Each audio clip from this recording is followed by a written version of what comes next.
You ready? All right, so I'm going to show you some jazz records that I like. And this one, I'm just showing you, not necessarily because I like it, but I do like it. It's a Louis Armstrong record when he went on tour of Europe in 1955. But I'm showing you this cover because the backstory of this cover is phenomenal. So you see how happy Louis looks in that cover? You see that thing he's holding? His dealer just put that in his hand. It's got a half a pound of weed in it. And this is when Louis was doing this tour for the State Department, for John Foster Dulles and the Eisenhower administration, and he was carrying around this big satchel of weed. I think that is so. Now you could say, how do you know that? You know how I know that? I'll tell you how I know that, because Terry Teachout, who was a writer of some renown who I got into a fight with about vinyl. He thinks vinyl sucks. So the thing he wrote about vinyl was so stupid. But anyway, Terry Teachout wrote this thing about Louis Armstrong, and it's part of the book. And I just, I have it here, so it talks about it. It's hilarious. That's I think crazy. it's so. Look at the smile on his face. The two things that Louis was into were weed and laxatives. Swiss Chris. Yeah. And it's interesting. The other story I heard is that, and this is apocryphal, so I'm not sure if it's true, that Louis and some other musicians, who I'll not mention because there's no point in mentioning it, because the weed story with him is out. The other musicians, some of whom you know, most of whom you know, apparently they have a letter that when they go to Las Vegas, back before Nevada legalized, or Nevada, whatever, that the letter said, if you stop this guy for weed, please let him go. That's the story that I heard.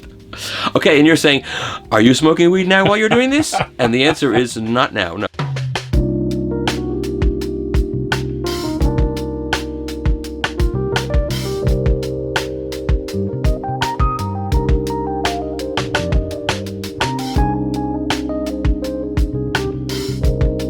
Okay, so this is Cecil Taylor, Buell Nedlinger, New York City R&B on Barnaby Records. This never was released when it was first recorded. And one thing I do with my records is I keep obits in the records. So it's for my use. So let's say there's a reissue of this coming out, and I don't have to go online. I have, Buell Nedlinger's obit here, which is March 26, 2018. So it's only like 2 years ago. And this record, it's Cecil Taylor, who I love Cecil Taylor. He's not the easiest thing to listen to, but man. And this record's called New York City R&B. And when you play this record, it's New York City. It's from the early. It was recorded in 61. This epitomizes New York City when you play this record. It's violent. It's out there. Anyway, it gives you the right feeling of New York City in the 60s when you play it. Special thanks to Doug Pomeroy. What's interesting about this, Doug Pomeroy is a 78 RPM expert. That's what he's mostly known for. He does a lot of 78 restorations. He's got, rooms full of different playback styli, and he digitizes 78s. And I'm not sure what his involvement was on this, but this is recorded, it doesn't say where it was recorded, but it's got Cecil Taylor, Billy Higgins, Buell Nedlinger, Roswell Rudd is on a couple of Clark Terry, Steve Lacy. It's got really good, interesting people. And it's just it's a kind of jazz that I really like. Just rough and tumble, heavily rhythmic, and, it doesn't have to have a melody. There may be one in there. There may be a harmonic structure in there that I'm not sophisticated enough to really get, and I don't have time to take it apart and figure it out. But it doesn't matter. I love this record. I've loved this record since it came out.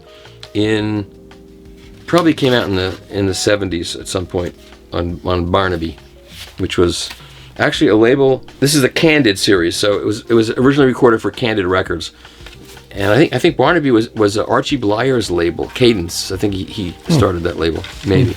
Hernando's Hideaway. I know a dark, secluded place. Anyway, I do know a dark, secluded place.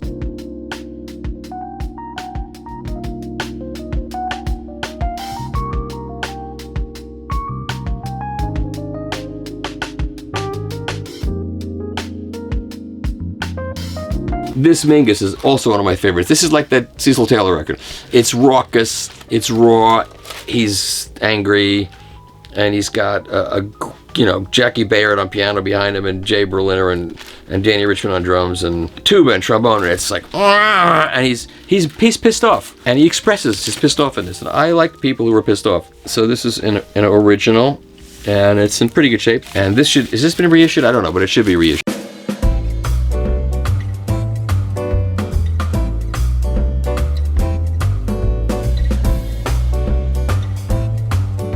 All right, so this is another record I really like. This is Lewis and Duke Ellington.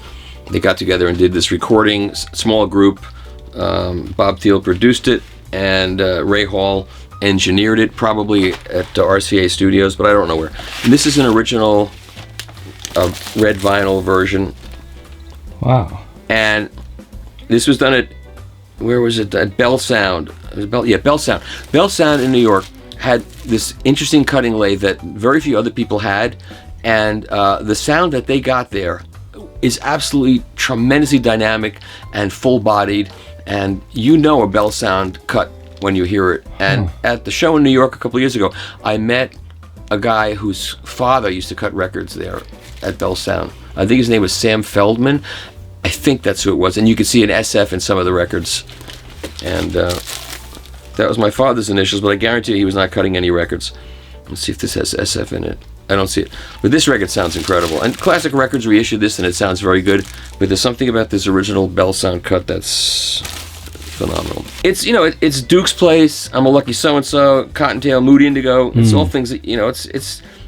I'm sure there was no rehearsing for this. They just got together, and it's got Trummy Young on trombone and Barney Biggett on clarinet, Danny Barcelona on drums, all musicians that, if you know these guys, you'd know who they are.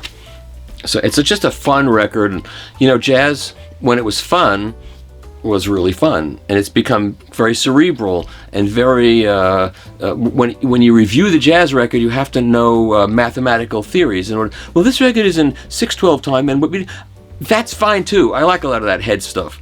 But there's something about this stuff from the 50s that combines, great musicianship and just fun listening.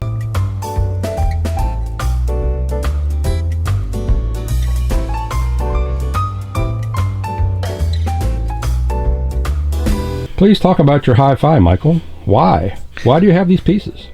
Back in the 70s, when I started reading The Absolute Sound, which I learned about from a friend of mine who was a successful lawyer in the 70s, when I was still kicking around doing all kinds of immature things.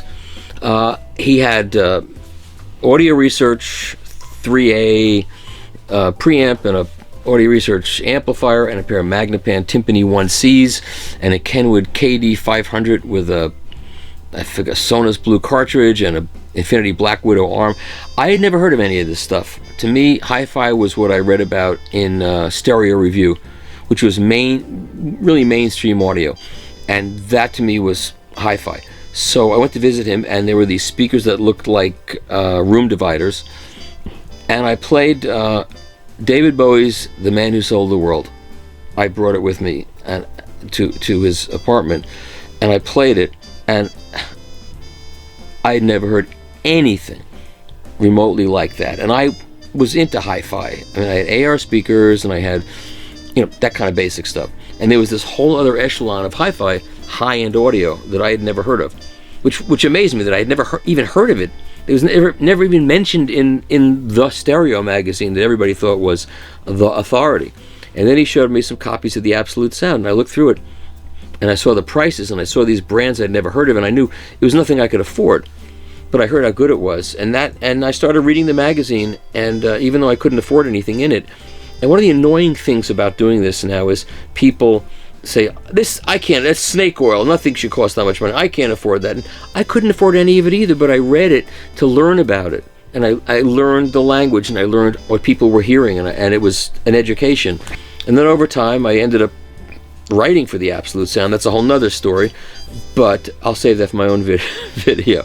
But anyway, slowly but surely, I started reviewing stuff and upgrading my equipment. Slowly, Spica TC50s, which are not costly, and Hafler stuff, and then a Dynavector Ruby. That was my first good cartridge.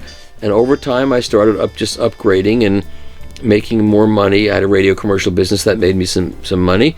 As you review it and it gets better and better, it's very difficult to give the stuff up, and I buy everything in my system. I own. The only things I don't own are some of the power conditioning things and some of the cables. I own some of the cables, but everything else I own. Right now I have the electronics are Dart Zeal preamplifier and amplifiers. They're made in Switzerland, and the guy that designed them is a very smart designer. He combines technical knowledge with also listening, and he's more interested in, at least equally interested in how it sounds. And I have a Ypsilon VPS 100 phono preamp that's also made in Greece by a very, very brilliant designer. And if I didn't have the Dart Zeal stuff, I would own Ypsilon stuff. That's also one of my favorite brands. Also, it's very expensive, but it sounds incredible. I've met a lot of really well-off people in this business from doing this. I've met a lot of people who are way more intelligent than me and way more accomplished, and certainly richer. Like one night, I was able to go to dinner with 5 cardiologists. These guys are audiophiles, and they were Indian guys, and they met me at the show, and they said they want to take me out to dinner. Would I be willing to talk about audio over dinner with them, and they would treat me to a nice dinner?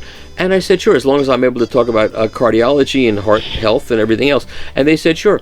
So I spent the evening with them, answering their questions about hi-fi, and then I got an evening's worth of free advice about heart health. I thought that was a pretty good trade-off. And so I've met a lot of great people in doing this over the years, and I've now have a really great stereo that I really, really love, and it keeps getting better. I never got into hi-fi for anything other than it was interesting to me. I never thought it would become a career of any consequence, but stereo been very, very good to me.